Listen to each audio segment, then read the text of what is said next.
Steve Gounoukan, bonjour. Bonjour, René Soglo. Dans la rubrique Voile sur le monde, on s'intéresse ce matin aux élections législatives et régionaux au Togo. Le parti au pouvoir remporte une large victoire. Oui, très largement en tête. L'Union pour la République en remporte 108 sièges sur les 113, soit plus de 95% sur les 5 sièges. Écrasante. Écrasante, bien entendu.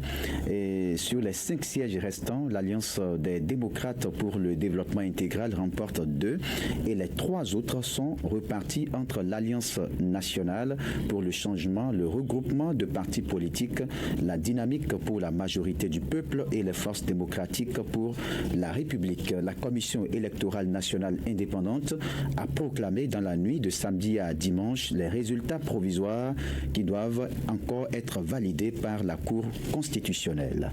Le parti au pouvoir, pour son sens, se félicite des résultats provisoires. Oui, ce résultat est le fruit du travail d'une occupation de terrain, affirme-t-on au sein du pouvoir. C'est donc une victoire écrasante du parti présidentiel, l'Union pour la République UNIR.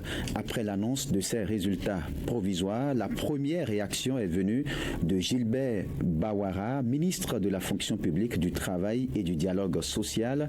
C'est un proche du chef de l'État Faure Gnassingbé. Ce vote traduit à ses yeux la validation du projet de réforme constitutionnelle et par conséquent le débat ouvert avec l'opposition est donc clos. Il a ensuite salué la grande mobilisation des militants qui ont pris la mesure des actions qui vont dans le sens d'un changement de paradigme. La réforme constitutionnelle, affirme-t-il, ouvre de nouvelles perspectives pour le Togo.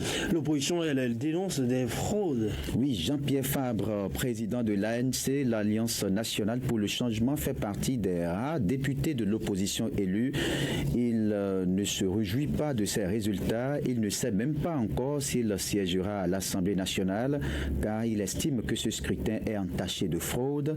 Je suis triste pour mon pays. Ce sont des résultats inimaginables, affirme-t-il. Selon l'opposant, le processus électoral a été totalement déséquilibré en faveur du parti au pouvoir. Le scrutin lui-même a été entaché de nombreuses fraudes et de violences, surtout à l'intérieur du pays, clame-t-il. Selon l'opposant Jean-Pierre Fabre, malgré les apparences de multipartisme, le Togo continue de pratiquer la dictature du parti unique. Le régime politique togolais, affirme-t-il, est une dictature militaire clanique à façade civile.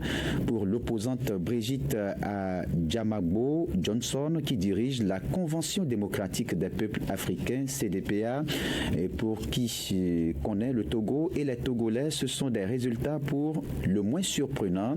C'est surréaliste, le combat continue et l'opposition, selon elle, se prépare au recours. Il faut que le Togo change, il faut que l'on aille vers un Togo véritablement démocratique, a-t-elle plaidé vivement, mais ce n'est pas encore le cas, regrette-t-elle. La dictature au Togo, selon l'opposante, veut se muer en monarchie. Alors, à quoi peut-on s'attendre? Oui, tout simplement, les différentes listes vont saisir les juridictions compétentes pour faire valoir leurs droits, mais visiblement l'opposition a très peu de chances au Togo que ces recours aboutissent. Il faut rappeler que quelques 332 partis politiques et regroupements de partis politiques ou de candidats indépendants étaient en lice pour ces élections législatives. Le taux de participation est de 61,03%, un peu plus de 2 millions d'électeurs sur les 4 millions inscrits et se sont donc rendus aux urnes le 29 avril dernier. Pour rappel, 4 millions de Togolais étaient appelés aux urnes le 29 avril dernier pour élire 179 conseils régionaux et surtout 113 députés. Raoul Steve Gounoukan, merci. On en sait désormais un peu plus sur ce qui se